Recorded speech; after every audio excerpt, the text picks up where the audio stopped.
Yes. So last time we were here, I believe we pointed out, so the stop itself and the reason for getting around the car. It's just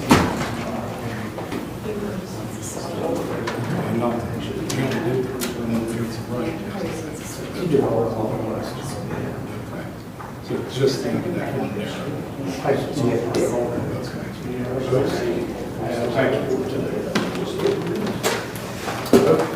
So the question is going to be, it was reasonable to suspend the job.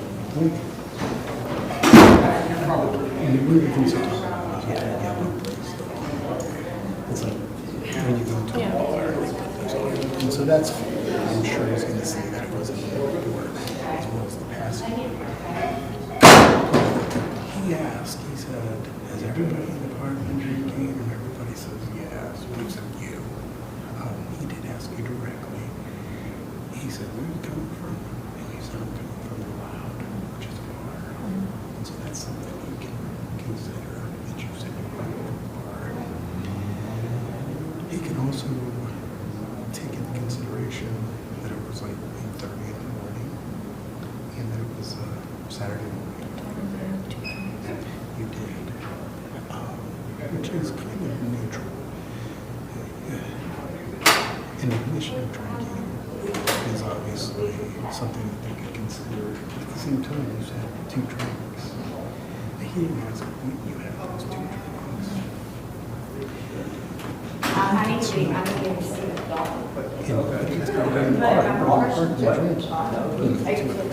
So that's the source of the alcohol. When we got you out, well, he put on top of he said, now what we all know, that may not mean anything to you, but what we all know is that truckers law didn't basically specify the strength. And so usually they'll say strong. And if it's a strong, that would not be good for us. Noticeable just means it was, in my opinion, just enough to notice it. The reason that's important is because you consider the strong within the third stack of the car and decided who's going to put you in this way. I think that's the best option. We're just not going to lay down and say, okay, just plead to this without fighting that.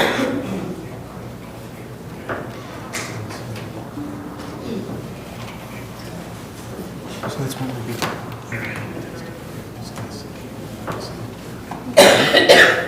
Obviously, if you have something to tell me, go ahead. I'll listen to it.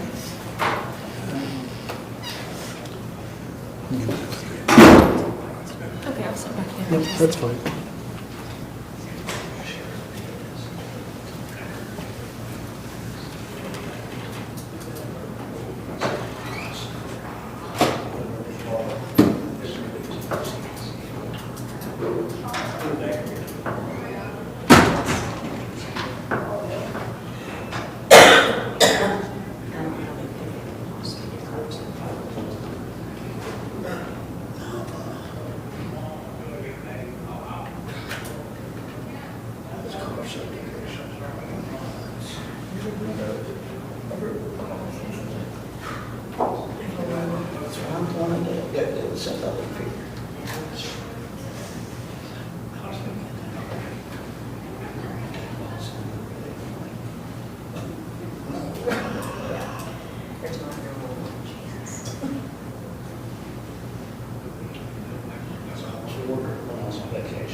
Butch.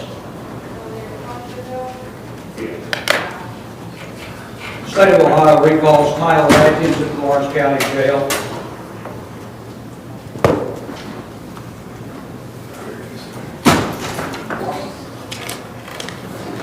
Mr. Morford is appointed as counsel, had to do an assessment. Yes, we are ready to take him today. The sooner we can get him there, we can get him started on detox meds and get him kind of ready to get started in treatment. Mr. Morford? That's what he wants, Judge. I've grown to know this man a little bit. I know his grandmother. I've been close with her for many years, and sort of familiar with the family. And they are all very sad and depressed that he's had a relapse, Judge, and they want to see him succeed in sobriety. Okay. Let's put him down in 2 weeks is the 5th, I believe. No, that's a Monday, so August 5th works, I think, for the next hearing. August 5th.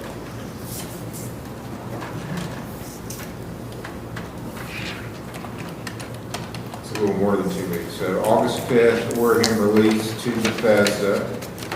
No GPS required. And goes straight there today. As soon as they can get there, take him. And time waiver, preliminary hearing. Yes, Judge. So Okay. August 5th for preliminary hearing. Thank Order you. to Bethesda. Thank you, Your Honor. Inpatient. Thank you. You're welcome. Good luck. That finishes up at the jail.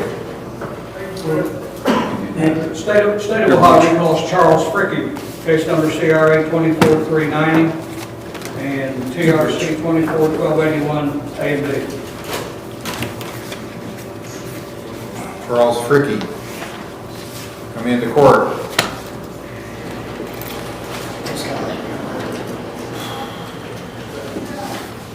So we got confirmation that the warrant in Georgia is withdrawn. So that just leaves us with the ODI. He is at Lawrence County Recovery. It's right there.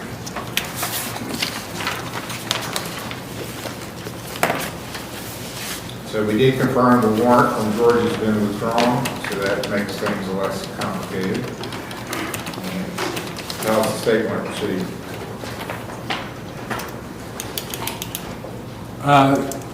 Looks like Mr. Fricky entered a guilty plea back on July the 1st, is that right? Yes, sir. And he's been going to Lawrence, he's finished Lawrence County Recovery. He's still there. He's Still in-house. there. He's still there. So what we would like to do is assist Mr. Fricky in maintaining his sobriety, and we'd like for him to stick with the program. And if he's willing to do that, we would be willing to continue to ask to continue the sentencing so that he can be compliant, and maybe we can make a recommendation at a later date that would be more to his liking if he's successful. we're agreeable with that, Your Honor. Okay, let's come back in a month, August 19th. Are you available that day? August 19th will be the sentencing. So the way this works, with your history, under this current statute, there's a pretty rough requirement for sentencing. But from what I understand the state's saying, if you demonstrate that this is going to be long-term recovery and we're convinced of that, then maybe they'll recommend something that's lighter than what the statute even calls for. I So, appreciate that. I can't do it. ball's in your court. Yes, sir. I can't do it on that day, Judge. Okay, let's do, let me look and see.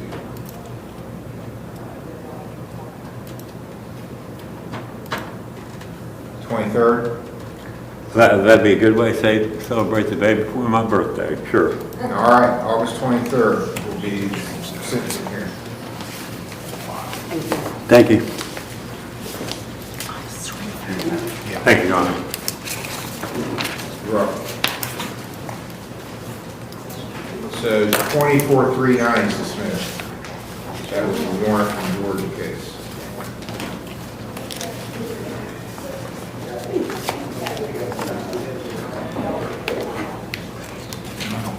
So now, the only thing we got left is the motion. So we're ready to go forward with that. And the trooper is in reviewing the video, and I'll go with him.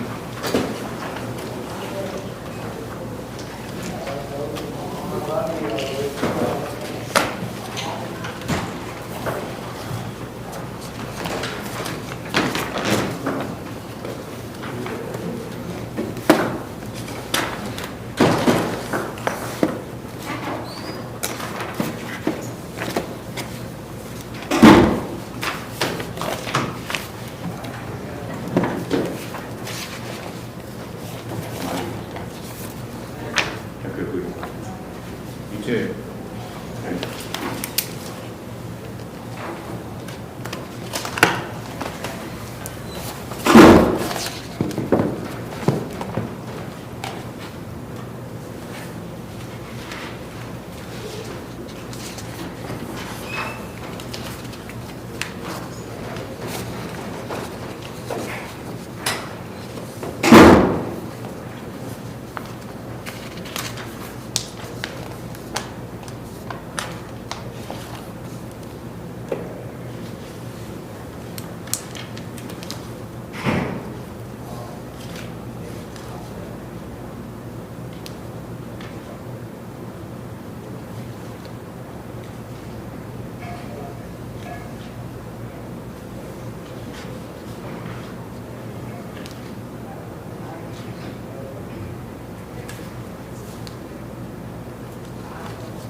State ready to proceed.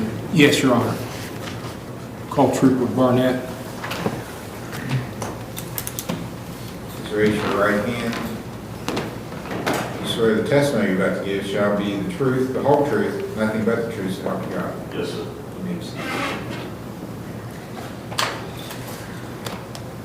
Trooper, state your name and where you are employed. My name is Charles Barnett. I am employed by the Ohio State Highway Patrol. Are you working out of the post 44? here in Yes, Lawrence County? Ironton, that was 44. Were you working on March the 16th, 2024 at 1:31 in the morning? And at that time, did you come into contact with Bailey Key? Yes, sir. And do you recognize Ms. Key in the courtroom today? And if you do, can you point to her, please? Yes, sir. Record will show you pointed to the phone. At that time of the morning on March 16th of this year, were you on patrol on US 52 westbound here in Fayette Township in Lawrence County, Ohio? Yes, sir.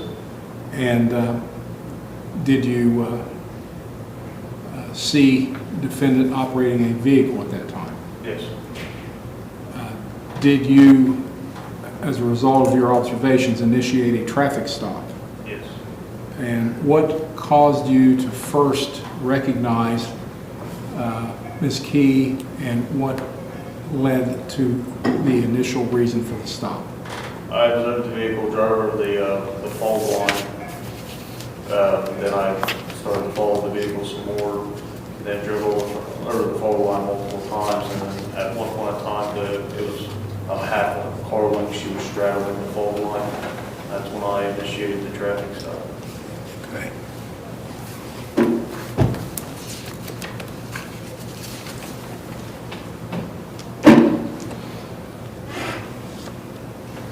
Now, was your patrol vehicle equipped with a forward-facing camera called a dash cam Yes. and a back seat-facing camera within the vehicle? And were you wearing a body cam at that time? Yes, sir. Were all those in working order and recording at this time when you made the stop and the encounter with Ms. Key?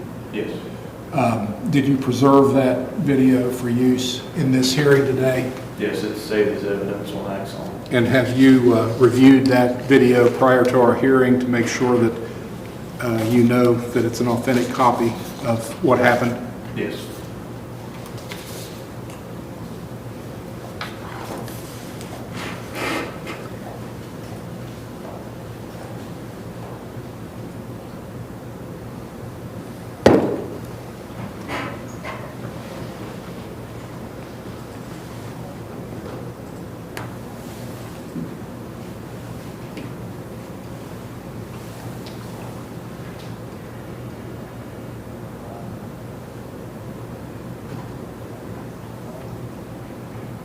What we're watching here, is this a view from your dash cam on this occasion?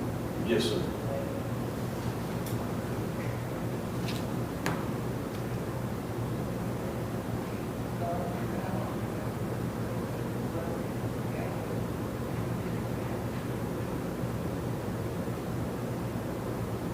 I'd like to just stop here for a second and ask you, have you already identified Ms. Key at this point in time? Have you already observed something that caused you to start to follow and watch her, or is that not happening? No, not at that moment. So were you just driving westbound at that time? Yes.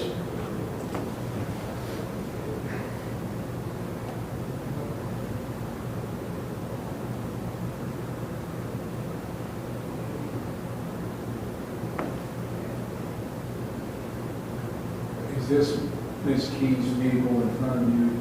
Yes, sir.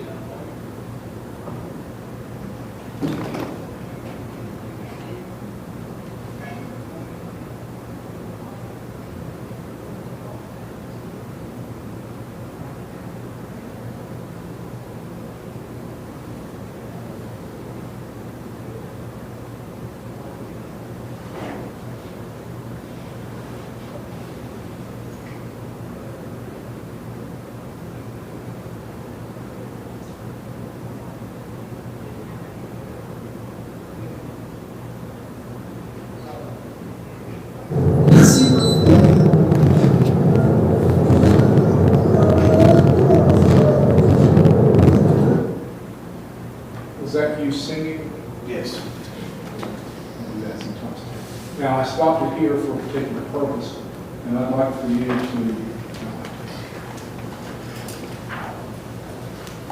this is a still shot of that. I'd like for you to look at this photograph and see if it matches the blown-up version of the picture there. Yes. And at that time, it would appear that Ms. Key's vehicle was all the way over the phone line. Yes. She was straddling at that point. And this appeared to be a fair, blown up, but accurate Yes. representation. I'm going to ask that exhibit one be admitted. Any objection? No objection.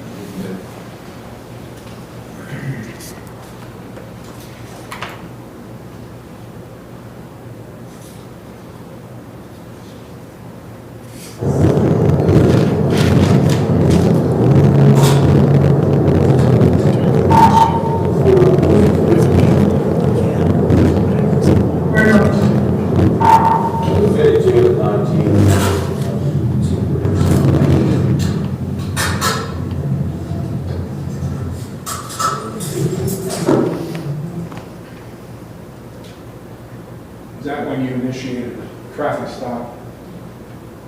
I know it's obvious, but is that? Yeah, oh, yes, yes.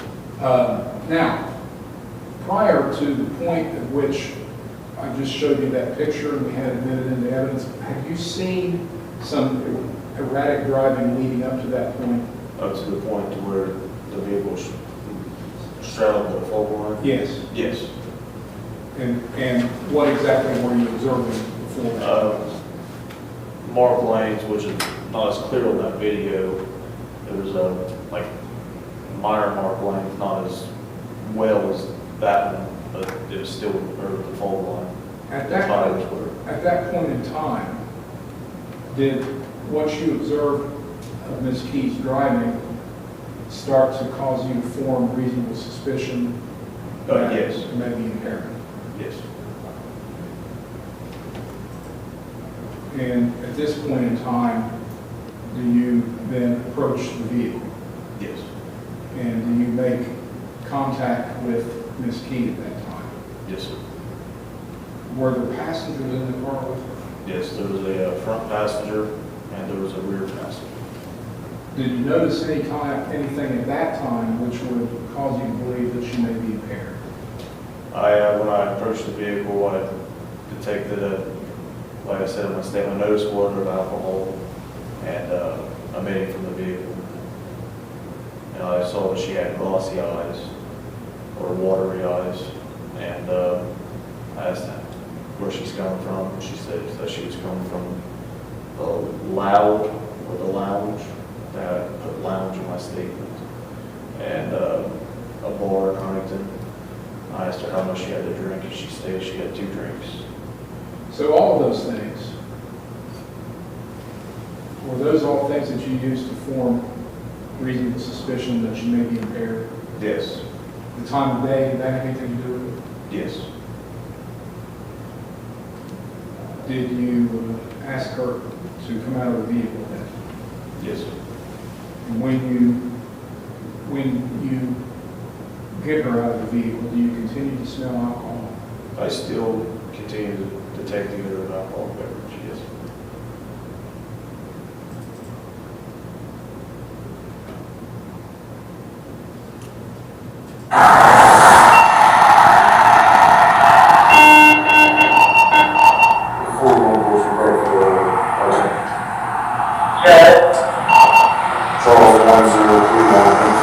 Charles 103182, Kentucky 10.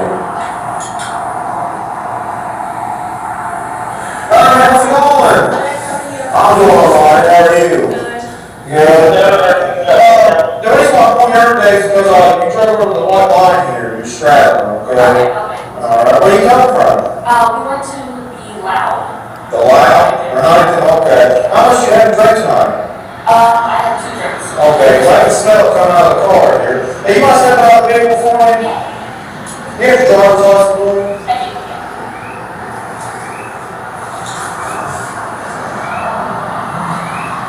Has everyone been drinking in the car today?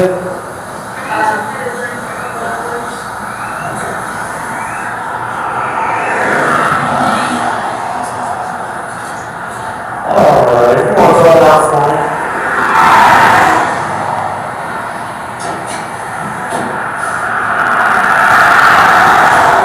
You want to walk back to my car here?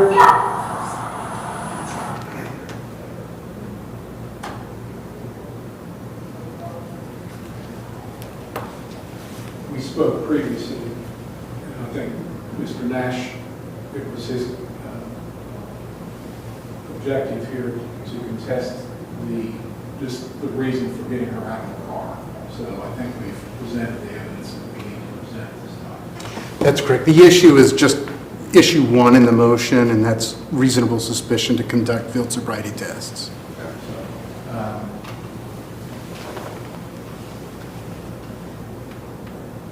I do want to ask, if I haven't already, if you continue to smell alcohol after she came out of the car. Yes. And did you notice anything, is there anything between when you got her out of the car and when you start the field sobriety test that would further indicate to you that she might be impaired? I don't recall. The body cam don't show the video to walking back too well, and it was a couple months ago. Right there. The video that we showed, is it all fair and accurate representation of what occurred? Yes. And I'm going to ask that the video be admitted as Two. exhibit 2. Objection. No objection. Be admitted. It's both videos, right? Yeah, both videos. No objection. And that's all I have here. Mr. Nash? Thank you, Your Honor. Mr. Barnett, good afternoon. Yeah, I think so. Just have some questions closely related to the questions you were just asked, okay? And let me first start by asking you, how long have you been a trooper? It'll be approximately, October will make 4 years. Okay, So, so almost 4 years. And how many, if you could approximate, OVI investigations have you been involved in? 100 to 200. Okay, all right. And so to become a trooper, you probably had to study a NHTSA manual regarding standardized field sobriety testing? Yes. Okay, and so you're aware of that, is that right? Yes. All right. Now, in reference to this manual, you learned that there are phases to an OVI investigation, is that right? That's correct. All right, and there's 3 phases, is that right? Yeah. Okay, and the first phase would be what? The first phase is the driving phase. Okay, and so according to the testimony you just provided, you had some suspicions of OVI based on that initial first phase, is that right? At the time of the day, at the time of, well, I guess it would be morning, with that specific violation, that's one of the main violations to indicate impairment and impaired drivers. Okay, all right. And so we saw a video here, which we saw 2 videos, one of which is your body cam, is that right? Yes, sir. Similar to the cam that you're wearing right now. Yes. Okay. The other video I think we watched is a dash cam or cruiser cam, is that right? Yep. Okay. Now, when you approach the car and you have face-to-face contact with the driver, are we still in phase 1 of the investigation? That would be in phase 2, that'd be personal contact. Okay, personal contact. And so the personal contact, you're looking for things that will either dispel or confirm your suspicion of OVI, is that right? That's correct. Okay. And can I use that mouse up there? Yeah. Okay. As far as I'm concerned. All right. Judge? Yes, sure. So I think, okay, this is the body cam here. And I think if we minimize that, I'm just looking for, actually, I'll go back to this body cam.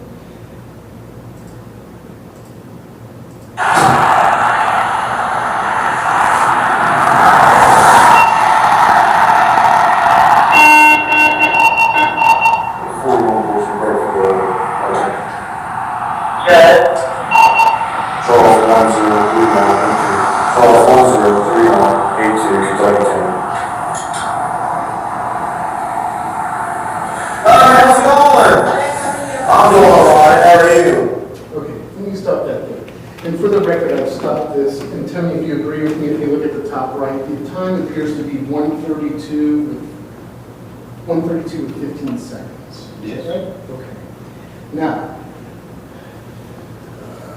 so this is the face-to-face contact that you have where we've entered phase 2. Is that right?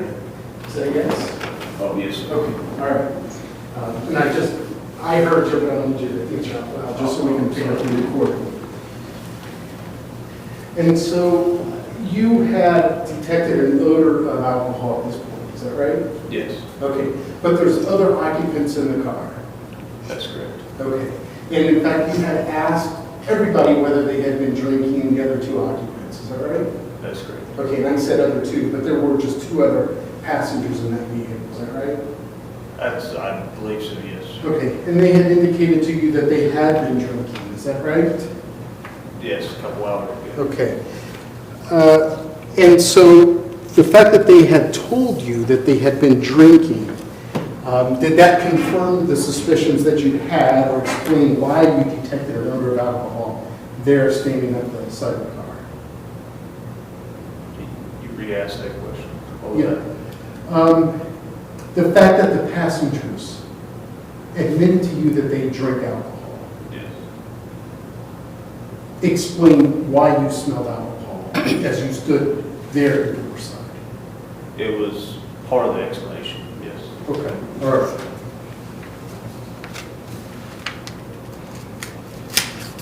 All right, so I will.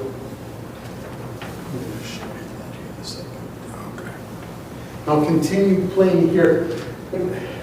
Before I continue to press play, you had previously testified that this is a fair and accurate representation of what happened the night of this stop. Is that right? Yes. And you had testified that you had observed glassy or it was wet, Water. watery, glassy bloodshot eyes. Is that right? Yes. Okay. And so that claim of that observation went into your suspicion of OVI. Is that right? Yes. Okay. But you previously testified that this is a fair and accurate representation of what you saw. That's correct. Okay. All right. You may continue to press play. Now, okay. The reason why I'm going here today is because you drove over the white line here. Okay. When you stood there at that side of the car, those are the eyes that appear to be glassy and bloodshot to you? I would, after watching the video again, I wouldn't put bloodshot, but they were watery. Okay. All right. I'll continue pressing play. Just for the record, I just now stopped at 1:32 and 21 seconds. Here, you're strapped, okay? Okay. All right, where you come from? We went to Okay, let me stop that there. During that phase 2 of the investigation, one of the things that you're going to look for or be observant about is the suspect's speech. Is that right? That, yes. Okay. And I believe, well, did you characterize the speech here of the defendant driver as being consistent with somebody who's under the influence? I put normal speech because not everybody that's under the influence of the per se limit has poor speech. Okay, so you found her speech to be normal? Yes. Okay.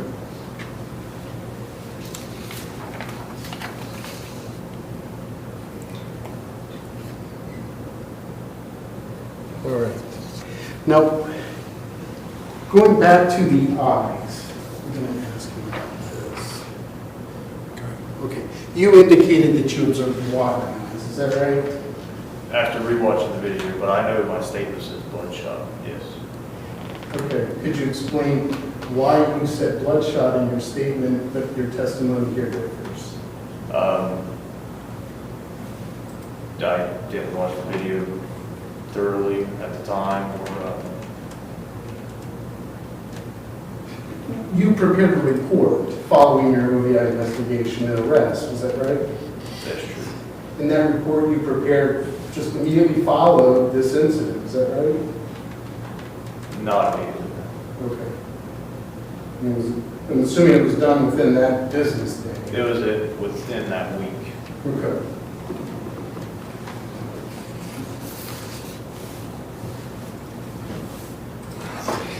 So you would agree with me then that we do not have bloodshot eyes? Not bloodshot. Okay.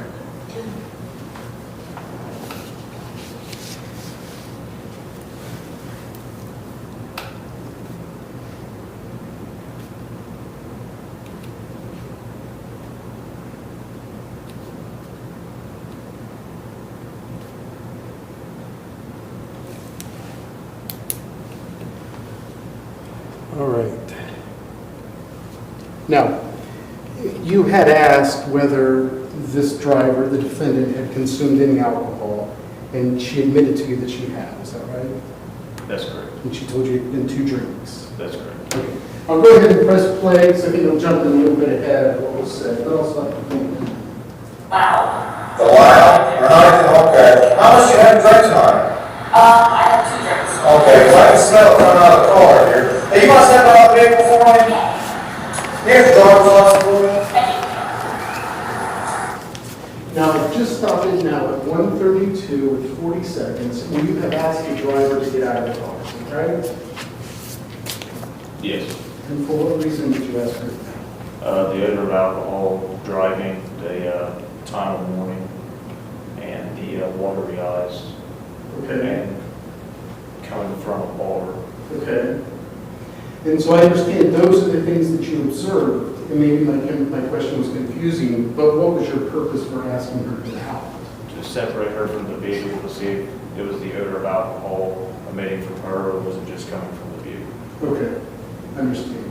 And at this point, were you going to put her or ask her to perform foot sobriety tests? At this point, Yes. yes. Okay.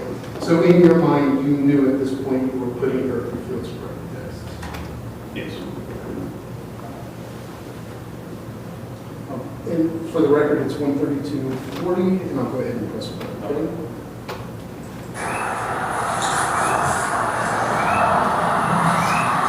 Has anyone been drinking the car today?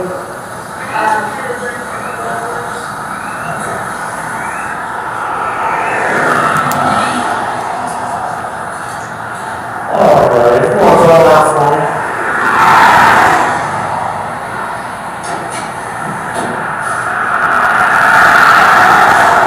You want to walk back to my car here? Other side. Oh, this side right there, okay. Thanks, Bailey? Yes. Okay. And then I have, I live in Peru, and I changed my address. Oh, okay. Okay, you stand right there for me real quick.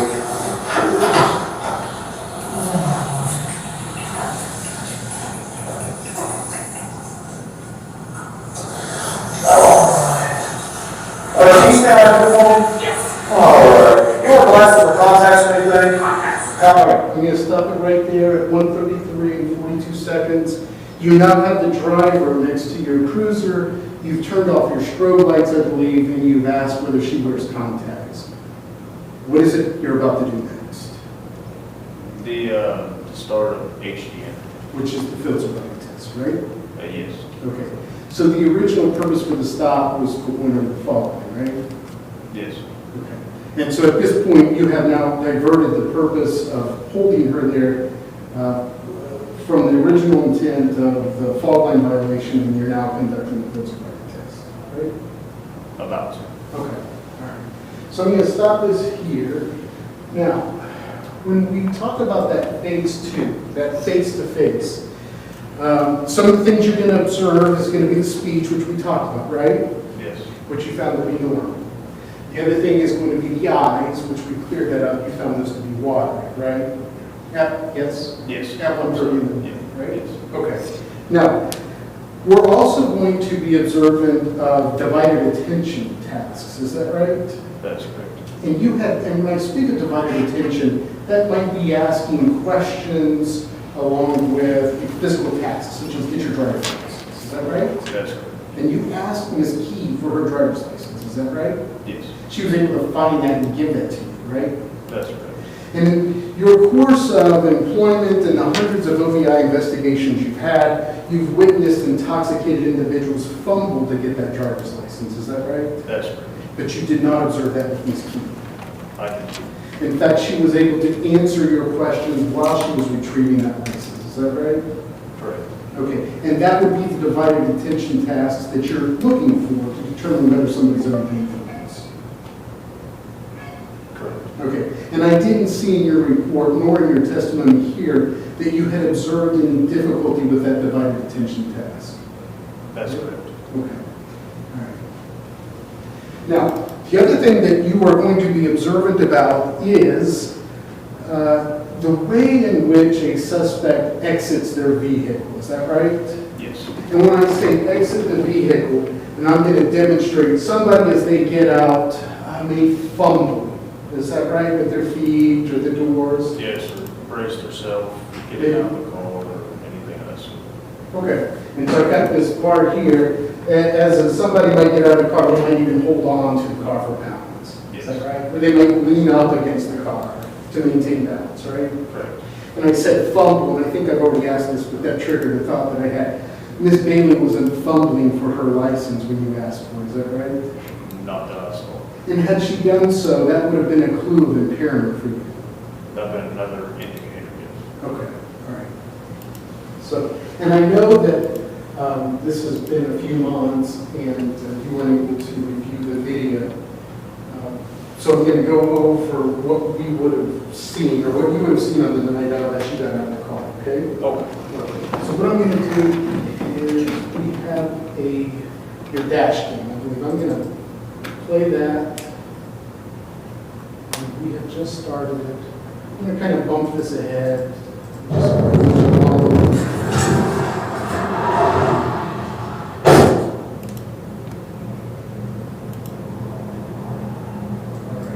So I'll stop it here.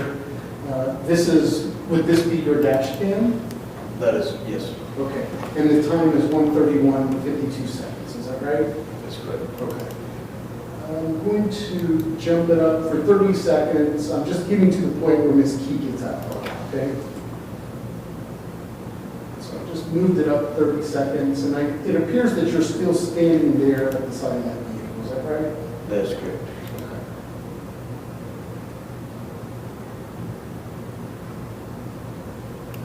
Oh, I'm sorry, I thought I had pressed play. Yeah, there's no sound with the dash cam. Yeah, Well, there is, but you have to be fairly close to the dash cam. fairly close. But I'm looking at that timer thing, I don't see the timer moving, so I'm not sure what's happening here.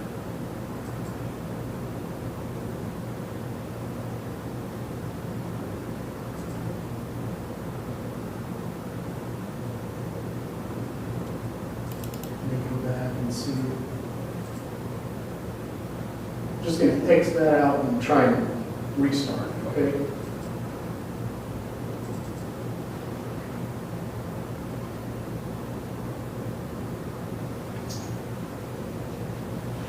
So, Judge, I think you understood, but just for the record, I had moved it forward, but the player wouldn't play. So Saw that. I'll let this roll through for a second, for a couple of minutes, so that doesn't happen here.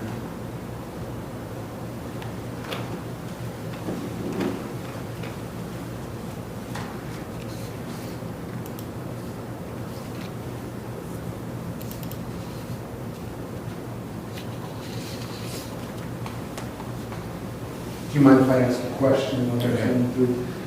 Sir, in the course of your duties with an OBI investigation, you'll prepare an impaired driver's report, is that right? Yes. Okay, did you do that in this case? Yes. Okay, I'm going to hand you defense exhibit.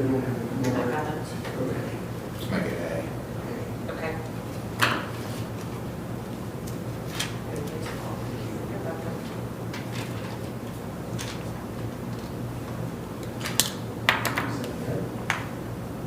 Is that okay? Oh, did I leave here? I think they're all. That's trash. Thank you. Go back.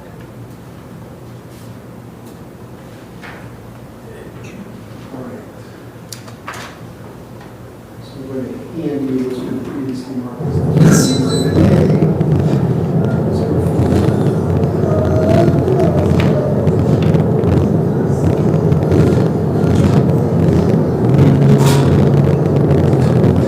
I mean, you can ask. Well, I'll ask you about defense exhibit A here in a second, but you can watch the video to your left.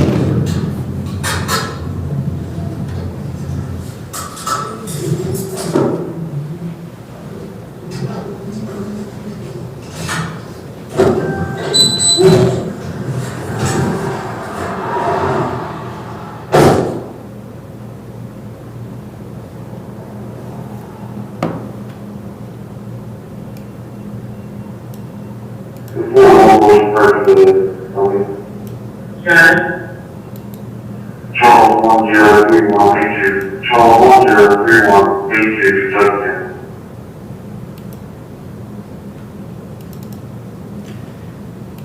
So so on the video, it's now at 1:32:50.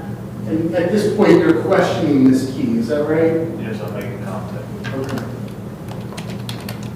And so I'm going to ask you about her behavior or the observations when she got out of the car, okay? So I'll ask you to pay attention to that when it comes up.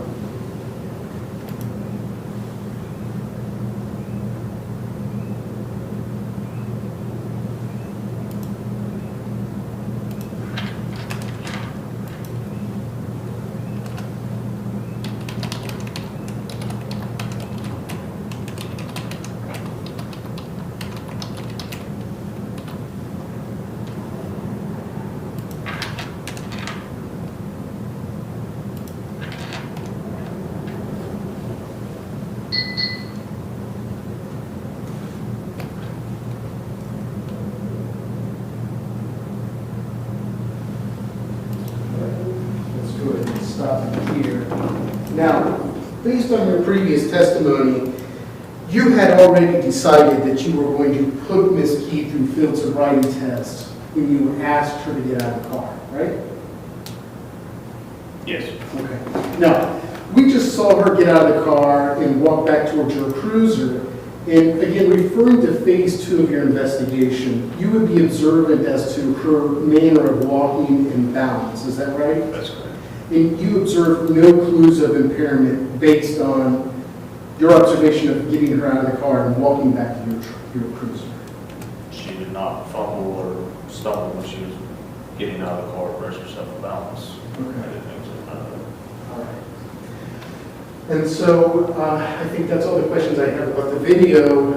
But back to Defense Exhibit A. Do you have that there in front of you? Yes. Okay, and that is an impaired driver's report?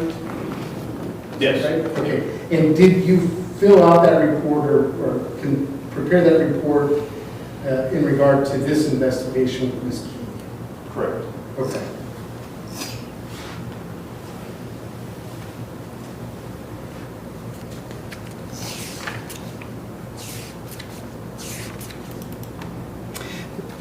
And I think I just have one or two more questions. But again, back to that phase 2, face-to-face contact with the driver. One of the things that you may be looking for, maybe droopy eyes as well, as a sign of intoxication. Yes. And we didn't observe that here with Ms. Key, though, did we? I did not. Okay. That's all the questions I have. Thank you. We would move to admit Exhibit A. No redirect. Okay, no objection to Exhibit A. No objection either. It'll be admitted. Thank you, Judge.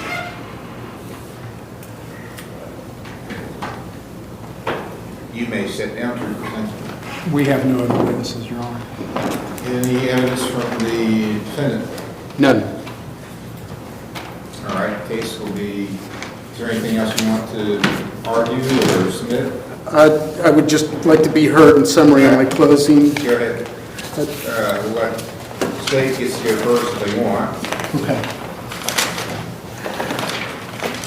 Your Honor, if it please the court, the contention here is that the trooper didn't have a reasonable suspicion. This is not a probable cause at this point. It's reasonable suspicion of impairment, and I believe that starting with the driving, the indication of impaired driving, the indications of the smell of alcohol and the watery eyes, the admission of having been to a bar, having had alcohol, the time of day, I think that justified him getting out of the car, getting her out of the car. Now, that's a separate issue from whether he was justified as going into the field sobriety test. He gets her out of the car to separate her from the other people to make sure that the smell of alcohol is actually coming from her, and he verifies that. So those things, I think, led to enough of a reasonable suspicion to have her submit to the field sobriety test. I think that it's been shown very clearly. Thank you, Judge. So the Fourth Amendment to the United States Constitution prohibits unreasonable searches and seizures. We're not challenging the reasonableness of the stop of this car. We believe that passes constitutional muster. However, it's expanding that stop beyond the administration of the citation for Mark Lane's violation, where we then delay the stop for an OVI investigation. That's where we're asking the court to apply its attention into whether or not that was reasonable. The trooper walked up to the car and is now in phase 2 of the investigation when he has face-to-face contact with Ms. Key. According to Exhibit A, her speech was fine, and we also observed that in the state's exhibit. Speech is fine, the eyes are fine, they're not droopy. One of the clues of impairment would be droopy eyes. Her eyes were actually wide open. When questioning about the bloodshot eyes that the trooper admitted that he put into his report, actually was not present in the video, and he had admitted to us, not sure why he put that there, but then said that he did observe watery eyes. I still have an issue with whether or not there was watery eyes there. I didn't see those watery eyes with those wide open eyes. The trooper did testify, though, that at the moment he asked her to get out of the car, it was based on the odor of alcohol. But how weighty is that evidence when there's other people in the car who have admitted to drinking, and that would be the source of the odor of alcohol? But the importance of that is she did admit to 2 drinks. He did not ask, when did you have those 2 drinks? The other thing about it is, if the court would look at Exhibit A, defense exhibit, it's not a strong odor of alcohol. We're used to seeing that in reports. Troopers will they'll specify a strong odor of alcohol, an overwhelming odor of alcohol. The trooper actually wrote it was noticeable. Noticeable would be consistent with 2 drinks. 2 drinks at an unknown time, which we don't know. And so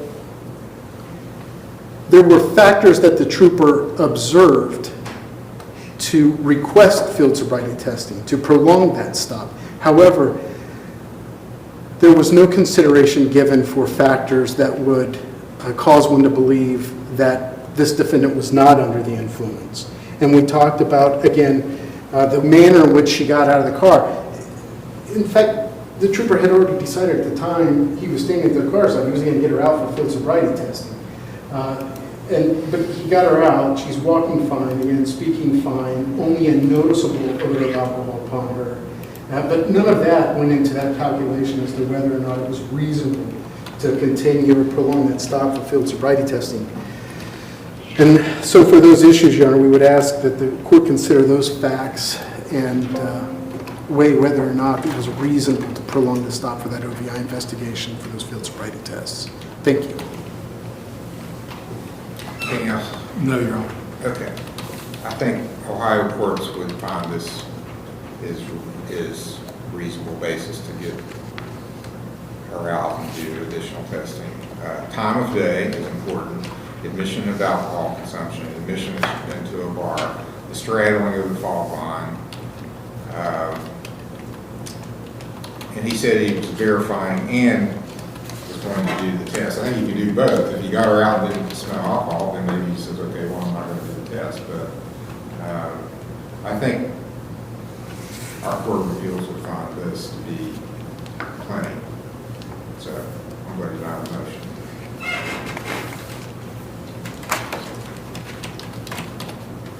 So how do you wish to proceed, Mr. Nash?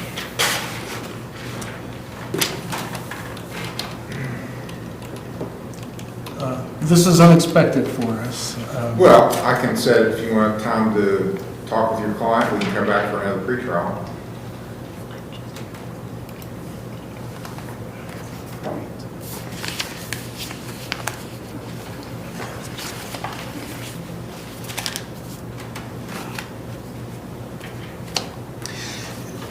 Your Honor, Ms. Key, with your ruling, has decided that she would enter a plea at this time. What plea does she wish to? Would a no contest plea be permissible? We don't object to that, Your Honor. Okay, with a stipulation, Yes. facts sufficient for finding guilty. Yes. All right, and do you agree with that then, Ms. Key? Yes. All right. Anything that from the state or the defendant on something? Your Honor, if it pleases the court, on behalf of the state, Ms. Key's test score is She entered a breath test and it was .101, so it's not egregious. It's not as if she was completely smashed, although her experience in drinking may have something to do with whether she was or not. But under the circumstances, we don't see any reason to ask for anything more than the mandatory minimums. Right, you wish to, Yes, Your Honor. You know, the way time goes by, it goes by fast. And I often tell people, you know, at one time, not too long ago, this would have been legal. And now that I think back, yeah, it has been some time since the law changed. But, you know, what I think about is within somebody, there are some people who are smashed. And they know they're extremely intoxicated, and they decide to pick up those keys and drive. There's others that may be a closer call, and maybe this is one where the defendant actually thought, I think I'm okay to drive. And so there wasn't I would say not a clear like thumbing the nose at the law and I'm going to go ahead and do this. And so I'd like the court to take that into consideration. Ms. Key has taken this case very seriously. This has caused her some stress. Actually, she's never been charged with an OVI before. In fact, she has no prior criminal convictions.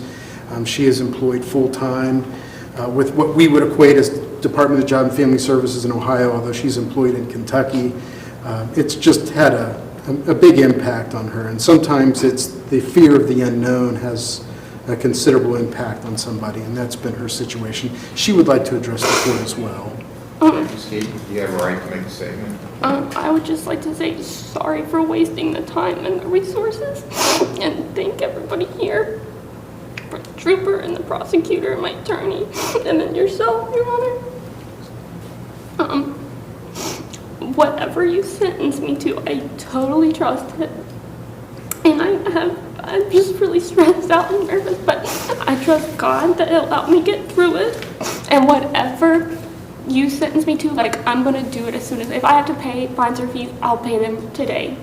Like, me and my husband work full time, and I have a daughter, and it's just been really hard because I can't take her to daycare. I can't take her to her doctor's appointments, my doctor appointments.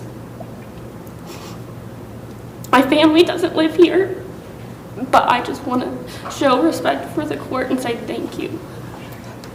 Well, thank you for your statement, and I have some sympathy for your situation, but the thing I would also say about this, I think we're finding out more, the science is that people are impaired even below 0.8, which is the per se level.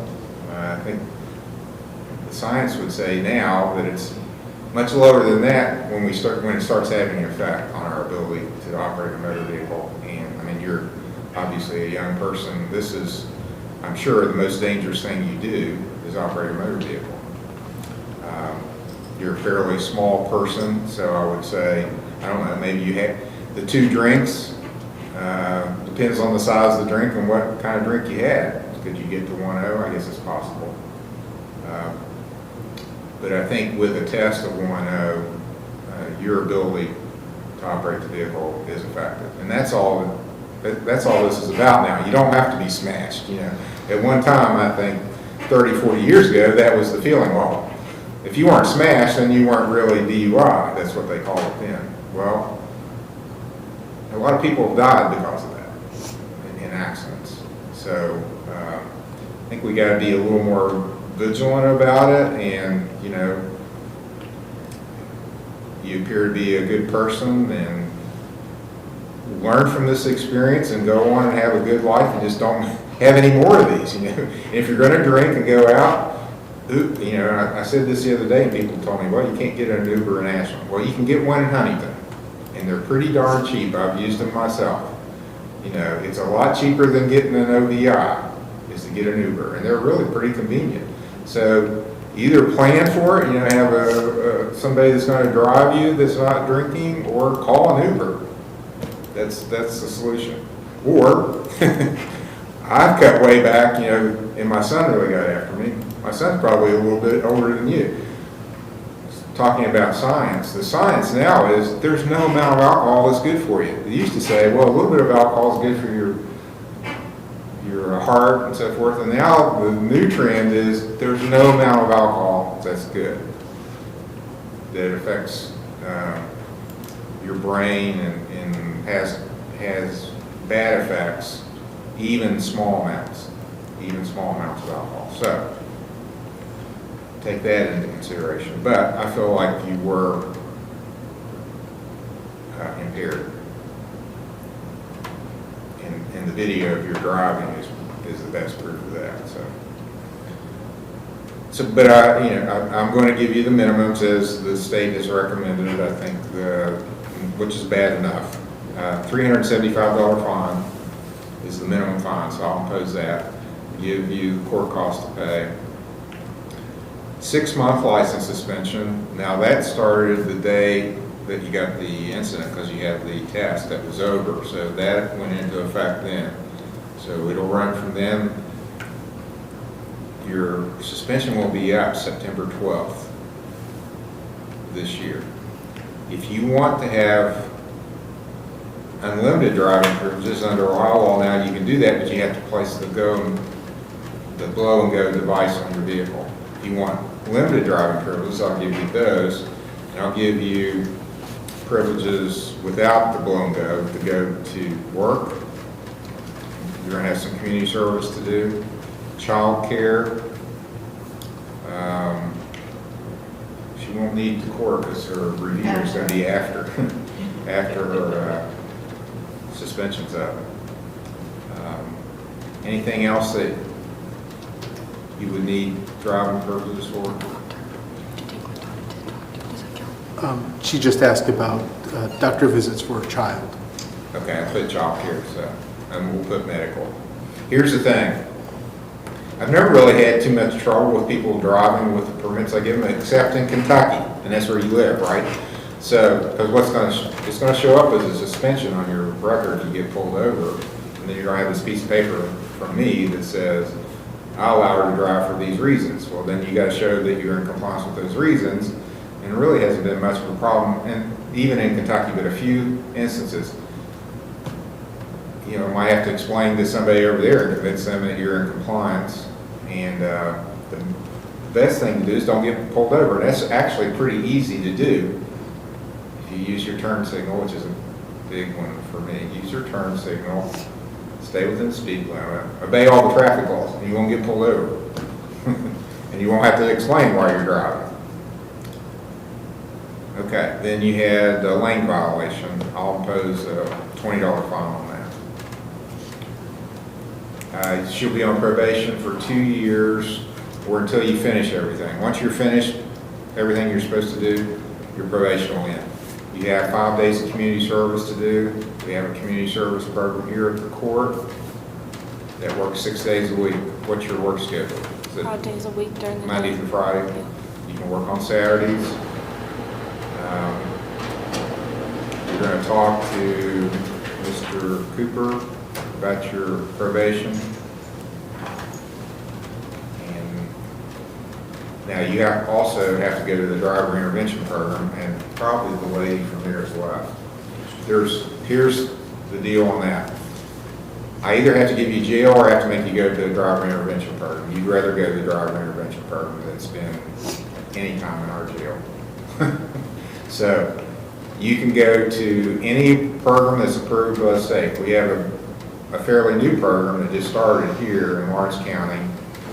There's one in Scioto County, Portsmouth. But you don't have to go to either one of those if you want. Just let you know a little secret. There's one in Chillicothe that's like $200 cheaper than the ones both in Lawrence County and Portsmouth, and it's approved by the state. So if you want to go there, and the big cities probably have multiple ones. So any 3-day program approved by the state, you can go to and complete. But you got to do that or go to jail. You don't want to go to jail. Now, your review hearing will be January the 10th. That's a hearing how I determine if somebody's compliant. If you get everything done before then, you don't have to show up. That's because I have plenty of people that don't do what they're supposed to do. So this is judgment day for them. So What time on the 10th? 9 a.m. on January 10th. It'll be on you're going to get a judgment entry. It'll have it up. always check with the court or your probation officer if you have questions about what your requirements are. Okay. Go on, get this finished, have a good life. Don't make any more of these kind of mistakes. You're gonna make mistakes, hopefully it won't be like this. Thank We you. all do. Okay. Judge, just so I've got it, she's got a driver's intervention program, 5 days community service, and the 5 days jail suspended, it's all suspended. Okay. I just want to make sure I had all those listed, so when that's complete, then she can ask to get off probation. Yes. Thank you. Well, she doesn't even have to ask, it'll just terminate. Once there's no more review hearings, she doesn't have to come back anymore, and the probation will be over. If those things, I think I missed it, but when those things are complete, she will not need to be here for that review hearing? Correct. Thank you. Okay. Okay, court's adjourned. Thank you.